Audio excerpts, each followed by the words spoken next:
তিন দিনের সফরে ঢাকায় যুক্তরাষ্ট্রের দক্ষিণ ও মধ্য এশিয়া বিষয়ক উপসহকারী পররাষ্ট্রমন্ত্রী এই মুহূর্তে ইএমকে সেন্টারে মার্কিন দূতাবাসের কর্মকর্তাদের সঙ্গে বসেছেন তিনি। সেখানে আছেন সহকর্মী নাইম আবির। বিস্তারিত জানবো তার কাছ থেকে।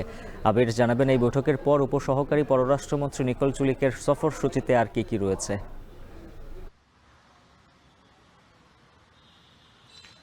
উজ্জ্বল, আজ প্রথম দিনের কথা যদি বলি তাহলে তিনি শুরু করেছেন সবার আগে যে প্রধান উপদেষ্টার আন্তর্জাতিক বিশেষ দূতের সাথে তিনি বৈঠক ইতিমধ্যে শেষ করেছেন এবং আজ তিনি দুটি বৈঠক মানে সকালের দিকে যদি বলি তাহলে দুটি বৈঠক হয়েছে। একটি হচ্ছে হাই কমিশন অর্থাৎ যে যুক্তরাষ্ট্র দূতাবাস রয়েছে বাংলাদেশে, সেই দূতাবাসের কর্মকর্তাদের সাথে বৈঠক করেছেন এবং সেটির আরও একটি বৈঠক এখানে হয়েছে। তার মধ্যে মোট দুটি বৈঠক হয়েছে। তার মধ্যে একটি ইএমকে সেন্টারে হয়েছে এবং একটি দূতাবাসে হয়েছে। এবং এরপরে যদি একটু বলি তাহলে দুপুর নাগাদ তিনি মূলত আজকের দিনের মূল যে এজেন্ডা সেটি হচ্ছে রাজনৈতিক দলগুলোর সাথে বৈঠক এবং সেখানে তিনি মিলিত হবেন। দুপুর 2টায় যদি বলি জামাত ইসলাম দিয়ে শুরু হবে, 3:15 শুরু হবে এনসিপির সাথে বৈঠক এবং সবশেষ 4:30 অর্থাৎ 4:30 হবে বিএনপির সঙ্গে বৈঠক।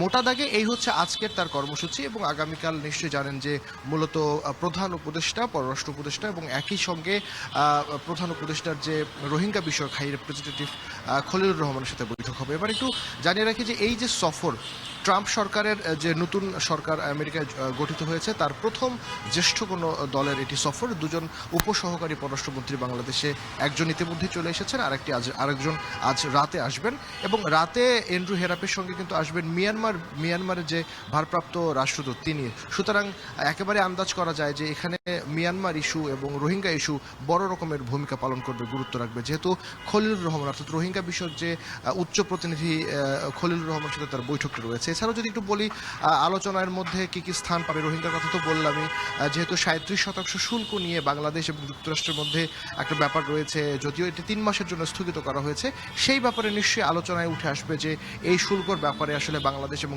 ঢাকা ওয়াশিংটনের পরবর্তী অবস্থান কি হবে। এবং আরেকটি বিষয় একটু বলে রাখি, সেটি হলো বাংলাদেশের যে বর্তমান গণতান্ত্রিক অবস্থা, অন্তর্বর্তী সরকারের সংস্কার যে প্রক্রিয়া এবং পরবর্তীতে নির্বাচন এবং গণতন্ত্রের বিষয়ে নিশ্চয়ই উজ্জ্বল জেনে থাকবেন যে গতকাল মার্কিন পররাষ্ট্র দপ্তরের যে সাপ্তাহিক ব্রিফিং হয়েছে সেখানে কিন্তু যিনি মুখপাত্র তিনি বলেছেন যে বাংলাদেশে কি হবে সেটি বাংলাদেশের জনগণই সিদ্ধান্ত নেবে এবং তারাও চায় বাংলাদেশে গণতন্ত্র এবং নির্বাচনের বিষয়টি। সুতরাং বাংলাদেশের সংস্কার প্রক্রিয়া পরবর্তী সময় নির্বাচন এবং গণতন্ত্রের বিষয়ে নিশ্চয়ই আলোচনা হবে। মোটা দাগে এই 3টি বিষয় নিয়ে আলোচনা হবে। তো পরবর্তীতে যখন দুপুরে রাজনৈতিক দলগুলোর সাথে বৈঠক হবে তাদের সাথে কোন বিষয় নিয়ে আলাপ হবে সেটিও নিশ্চয়ই উজ্জ্বল আপনার মাধ্যমে দর্শকদের জানানোর চেষ্টা করবো। তো আপাতত ইএমকে সেন্টার থেকে এই ছিল আমার কাছে সবশেষ খবর।